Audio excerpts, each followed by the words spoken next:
ಇದು ಹೇಗೆ ಸಾಧ್ಯ ಅನ್ನೋದು ಕೂಡ ನನಗೆ ಕ್ವಶನ್ ಆಗಿ ಉಳಿದಿತ್ತು. ಬಟ್ ನನಗೆ ಒಳಗೆ ಒಂದು ಆಸೆ ಇತ್ತು, ನಮ್ಮ ಚಿತ್ರರಂಗದಲ್ಲಿ ಇಷ್ಟು ವರ್ಷ ನಾನು ಕೆಲಸ ಮಾಡಿ ಎಲ್ಲ ರಂಗದಲ್ಲೂ, ಅದರಲ್ಲೂ ಸಿನಿಮಾದಲ್ಲಿ ಆಗ್ಬೋದು, ನಾನು ಬೆಳೆದಿದ್ದು ಕಾರಂತರ ಅಂತವ್ರ ಜೊತೆ, ಕಾರ್ನಾಡ್ರ ಅಂತವ್ರ ಜೊತೆ, ಚಂದ್ರಶೇಖರ್ ಕಂಬಾರ್ ಅಂತವ್ರ ಜೊತೆ, ಅಶ್ವಥ್ ಅವರು, ಅನಂತ್ ಸ್ವಾಮಿ ಅವ್ರ ಜೊತೆ ಬೆಳೆದವ್ರು ನಾನು. ಇನ್ನೂ ಇಂಟರ್ನ್ಯಾಷನಲ್ ಲೆವೆಲ್ಗೆ ಹೋದೆ, ವಿಜಯ್ ರಾಘವ್, ಪಾರ್ಥೋದಾಸ್ ಮತ್ತು ರೋಣ ಮಜುಂದಾರ್ ಅಂತ ಇಂಟರ್ನ್ಯಾಷನಲ್ ಮ್ಯೂಸಿಷಿಯನ್ಸ್ ಜೊತೆ ನಾನು ಬೆಳೆದವನು. ಆದರೂ ಕೂಡ ಇಷ್ಟು ವರ್ಷ ಬಂದಾಗಲೂ ನಮಗೇನು ಅಂತ ಇದೇ ಸಿಗಲಿಲ್ವಲ್ಲ ಅಂತ ನಾನು ರೂಟೇ ಚೇಂಜ್ ಮಾಡಿಬಿಟ್ಟೆ. ನಾನು ಏನು ಬಿಡಪ್ಪ, ಮ್ಯೂಸಿಕ್ ಬೇಡ ಈ ಕಡೆ ಆ್ಯಕ್ಟಿಂಗ್ ಹೆಂಗೋ ಜೀವನ ಆಗುತ್ತೆ ಅಂತ. ಆದರೆ ಸಂಗೀತ ಅನ್ನೋದು ಬೇರೆ ಶಕ್ತಿ, ಅದೊಂದು ಶಕ್ತಿ. ಅದನ್ನು ಮೆಚ್ಚಿ ನನಗೆ ಅದು ಅಂಥ ಒಂದು ದೊಡ್ಡ ಯೂನಿವರ್ಸಿಟಿಯಿಂದ ಕೊಟ್ಟಿರೋದು, ಇದು ತುಂಬ ಗೌರವಾನ್ವಿತ. ಡಾಕ್ಟ್ರೇಟ್ ಎಲ್ಲರೂ ತಗೊಳ್ತಾರೆ ಅನಿಸುತ್ತೆ, ಆದರೆ ಗಂಗೂಬಾಯಿ ಹಾನಗಲ್ ಅವರ ಆ ಇನ್ಸ್ಟಿಟ್ಯೂಟಿಂದ ಕೊಟ್ಟಿರ್ತಿದ್ದೆಯಲ್ಲ, ಅದಕ್ಕೆ ಸುಮಾರು ಜನ ಅದನ್ನು ನೋಡಿ ಏನು ಇವರು ಈ ರಂಗದಲ್ಲಿ ಏನು ಮಾಡಿದ್ದಾರೆ ಅಂತ ಕೊಟ್ಟಿದ್ದಾರೆ. ಅವ್ರಿಗೂ ಧನ್ಯವಾದಗಳು. ಅದನ್ನು ಪ್ರೋತ್ಸಾಹ ಮಾಡಿ ನನಗೆ ಬಂದಿರೋದಕ್ಕೆ ಈಗ ಎಷ್ಟೋ ನಮ್ಮ ಸ್ನೇಹಿತರಿಗೆ, ಕಲಾವಿದರಿಗೆ ತುಂಬ ಖುಷಿ ಅಂತ ಅನಿಸಿದೆ. ನನಗೂ ನಿಜವಾಗಿ ಬಂದು ಇನ್ನೊಂದು ಚೂರು ಹುರುಪು ಬಂದಿದೆ. ಇನ್ನೂ ನೆಕ್ಸ್ಟ್ ಸಾಂಗ್ ಕೊಟ್ಟರೆ ಇನ್ನೂ ಚೆನ್ನಾಗಿರ್ತೀನಿ. ಮುಖ್ಯವಾಗಿ ನಮ್ಮ ಅಶ್ವಿನ್ ಸಖತ್ ವಿಷನ್ಸ್ ಮಾಡಿದ್ದಾರೆ. ನೀವು ದಯವಿಟ್ಟು ಎದ್ದು ನಿಂತ್ಕೊಳ್ಳಿ. ನಿಜವಾಗಿ ಅಶ್ವಿನ್ ನೋಡಿ, ಅದಕ್ಕೆ ನಾವು ಏನೋ ಒಂದು ಇಬ್ಬರು ಮೂರು ಹೆಸರು ಇಟ್ಕೊಂಡೇ ಕೂತಿರ್ತೀವಿ ನಾವು. ಅವ್ರಿಗೆ ಕ್ಯಾಮ್ರಾ ಅಂತ ಇವರೇ ಕ್ಯಾಮ್ರಾ ಸಕ್ಕದ ಮಾಡ್ತಾರೆ, ಬರು ಡೈರೆಕ್ಟ್ರ್ ಇವರು ಹಂಗಲ್ಲ. ಕ್ರಿಯೇಟರ್ಸ್ ಆರ್ ದೇರ್, ಹಿಂಗೆ ಬರಬೇಕು ವಿಷುವಲ್ಸು. ಅದು ಕ್ರಿಯೇಟರ್ಸ್ ಇಲ್ಲ, ಹೊಸಬರು. ಈಗ ನಾವು ಫಿಲ್ಮ್ ಇನ್ನೊಂದು ಚೂರು ಹೇಳಿ ಮಾತಾಡ್ಬಿಡ್ತೀನಿ. ಇವತ್ತು ಇಂಟರ್ನ್ಯಾಷನಲ್ ಫಿಲ್ಮ್ ಫೆಸ್ಟಿವಲ್ ನಮ್ಗೆ ನಡೀತಾ ಇದೆ. ಈಗ ಇದರಲ್ಲಿ ಆದಷ್ಟು ನಾನು ಹಳೆಯದನ್ನು ಅವಾಯ್ಡ್ ಮಾಡ್ತಾಯಿದ್ದೀನಿ.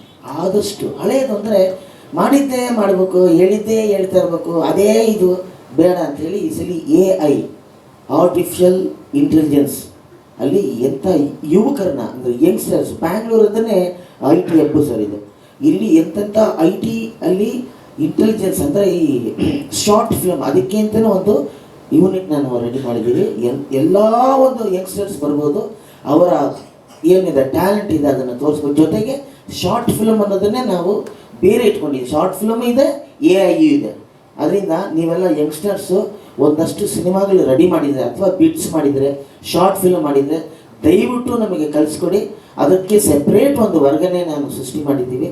ನೀವೆಲ್ಲ ಬರಬೇಕು. ಜೊತೆಗೆ ಎಷ್ಟೋ ನಿರ್ಮಾಪಕರು ಸಿನಿಮಾ ನಾನು ಸುಮ್ಮನೆ OTT ಓಪನ್ ಮಾಡ್ತೀವಿ ಅಂತ ಹೇಳಿದ ತಕ್ಷಣವೇ ಒಂದು 250 ಸಿನಿಮಾ ನನಗೆ ಬಂದಿದೆ ವಾಟ್ಸಪ್ಪಲ್ಲಿ. ಅಂದರೆ ಇನ್ನೂ ಸೇಲ್ ಆಗದೆ ಇರೋಂಥ ಸಿನಿಮಾಗಳು. ಯಾವ ಥರದ್ದು ದೊಡ್ಡದು ಬಿಡಿ, ನಾನು ಆವಾಗಲೇ ಫಸ್ಟೇ ಹೇಳ್ಬಿಟ್ರೆ, ಆಸೆ ಇಟ್ಕೊಂಡು ಮಾಡಿದಂಥ ಎಷ್ಟೋ ಸಿನಿಮಾಗಳು ಇನ್ನೂ ಅವರು ಜೊತೆಲಿ ಇಟ್ಕೊಂಡು ಕೂತಿದ್ದಾರೆ. ಸೇಲ್ ಆಗಿಲ್ಲ, ಸಿನಿಮಾ ಥಿಯೇಟ್ರಿಗೆ ಬಂದಿಲ್ಲ, ಥಿಯೇಟ್ರಿಗೆ ಬಂದು ಜನ ಬರಲ್ಲ, ಜನ ಬರೋದಕ್ಕೆ ಪ್ರೋತ್ಸಾಹ ಇಲ್ಲ, ಪ್ರಚಾರ ಇಲ್ಲ. ಹೀಗಾಗಿ 250 ಸಿನಿಮಾ ನನಗೆ ಬಂದಿದೆ. ಅದಕ್ಕೂ ಕೂಡ ಒಂದು ವೇದಿಕೆಯನ್ನು ಸೃಷ್ಟಿ ಮಾಡಿದೆ. ನೆಟ್ಫ್ಲಿಕ್ಸ್ ಆಗ್ಬೋದು, ಈ ಅಮೆಝಾನ್ ಆಗ್ಬೋದು, ಆ ವೇವ್ಸು ಆಗ್ಬೋದು, ZEE5 ಆಗ್ಬೋದು, ಮತ್ತು ನಮ್ಮ DD1 ಕೂಡ ನೀವು ಶುರು ಮಾಡಿದ್ದಾರೆ ಸರ್. ಸುಮಾರು ವೇದಿಕೆನ ಸೆಪ್ರೇಟ್ ಒಂದು ಶೇರ್ ಮಾಡಿದ್ದೀವಿ. ಅದಕ್ಕೆ ದಯವಿಟ್ಟು ನೀವು ಪತ್ರಕರ್ತರಿಗೆ ಹೇಳ್ತೀನಿ, ನಮ್ಮ TV ಅವ್ರಿಗೆ ಹೇಳ್ತೀನಿ, ಇದನ್ನೊಂದು ಚೂರು ಪ್ರಚಾರ ಕೊಡಿ ಸರ್. ಅವ್ರು ಬರಲಿ, ಯಂಗ್ಸ್ಟರ್ಸ್ ಒಳಗೆ ಬರಲಿ ಅನ್ನೋ ಐಡಿಯಾ ಇಟ್ಕೊಂಡು ಮಾಡ್ತಾ ಇದ್ದೀವಿ. ನಮಸ್ಕಾರ. ನಾವು ಮಾತಾಡಿದ್ರೆ ಅವರೇ ಎದ್ದು ಹೋಗ್ಬಿಡ್ತಾರೆ. ಇಲ್ಲ ಸರ್, ಟ್ರೈಲರ್ ಬಗ್ಗೆ ಒಂದೆರಡು ಮಾತಾಡಿ ಸರ್, ನೋ ಪ್ರಾಬ್ಲಮ್ ಸರ್. ಒಂದೆರಡು ಮಾತಾಡಿ, ಅಷ್ಟೊತ್ತಿಗೆ ತಗೋ ಬರ್ತಾರೆ. ಹಾಂ, ನಾನು ಟ್ರೈಲರ್ ಬಗ್ಗೆ ಫಸ್ಟೇ ಮಾತಾಡ್ಬಿಟ್ಟೆ ಅನ್ಸುತ್ತೆ. ಕರೆಕ್ಟ್ ರವಿ, ನಾನು ಏನು ಹೇಳಿದ್ನೋ ಅದೇ ಟ್ರೈಲರಲ್ಲಿದೆ ಅಲ್ವಾ? ಆಸಕ್ತಿ, ಕಷ್ಟ, ಏನೋ ಹೇಳಬೇಕು, ಏನೋ ಕತೆ ಜನರಿಗೆ ರೀಚ್ ಮಾಡಬೇಕು ಅನ್ನೋದು ನಮ್ಮ ಡೈರೆಕ್ಟರ್ ಕುಲದೀಪ್ ಕಾರ್ಯಪ್ಪ. ಈ ಮಡಿಕೇರಿಯಿಂದ ಸೈನಿಕರು ಬರೋದು ನೋಡಿದ್ದೀನಿ, ಕ್ರಿಯೇಟರ್ ಬಂದಿರೋದು ತುಂಬ ಕಡಿಮೆ. ಕಾರ್ಯಪ್ಪನವರು ಗನ್ ತೊಗೊಂಬಂದ್ರ ಇಲ್ಲ ಪೆನ್ ತೊಗೊಂಬಂದ್ರ? ಹಾಂ, ಕರೆಕ್ಟ್. ಆ ಕಡೆ ಬಂದಾಗ ಸ್ವಲ್ಪ ಕಾಡಿ ಗಿಡಿ ಕಡೆ ಕರ್ಕೊಂಡು ಹೋಗ್ತೀರಿ. ಹಾಂ, ಸೊ ತುಂಬ ಕ್ರಿಯೇಟಿವ್ ಆಗಿದೆ ಈ ಸಿನಿಮಾ. ನವೀನ್, ಎಷ್ಟು ಟೈಮ್ ಆಯ್ತು ಇದೆಲ್ಲ ಕರಗಿಸೋಕ್ಕೆ? ಅಲ್ಲ, ನಾನು ಕರಗಿಸ್ಬೇಕು ಒಂಚೂರು.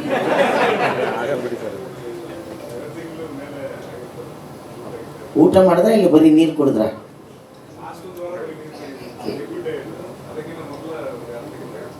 ಕಷ್ಟ ಸರ್ ಇದೆಲ್ಲ.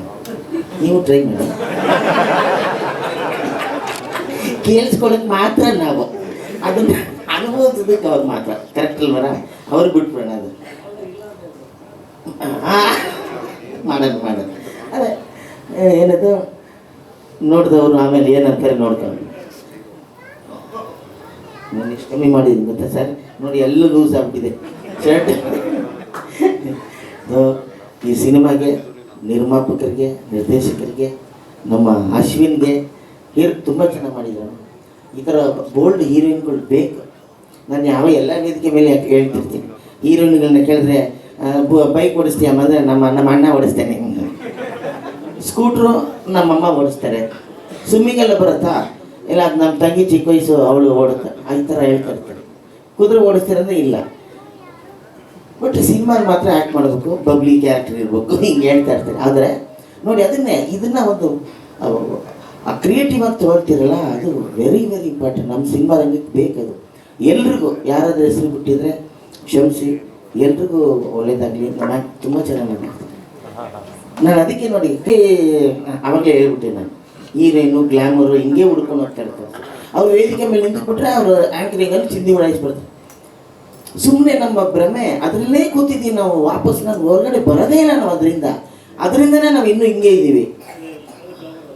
ಅವ್ರು ಗ್ಲಾಮರ್ ಇದ್ದಾರೆ, ಆದರೂ ಕೂಡ ಮಾತು ಎಷ್ಟು ಚೆನ್ನಾಗಿತ್ತು ಸರ್. ನೋಡಿ ಅವ್ರ ಕಾಸ್ಟ್ಯೂಮಲ್ಲೇ ಗೊತ್ತಾಗುತ್ತೆ ಅಲ್ವಾ, ಅವ್ರ ಮಾತಲ್ಲೇ ಅಷ್ಟು ಚೆನ್ನಾಗಿದೆ. ಆ ಥರ ಹೊಸಬರು ಬರಬೇಕು, ನಿಮ್ಮ ಪ್ರೋತ್ಸಾಹ ಇರಬೇಕು ಅಂತ ಹೇಳ್ತಾ ನಾನು ಮಾತು ಮುಗಿಸ್ತೀನಿ.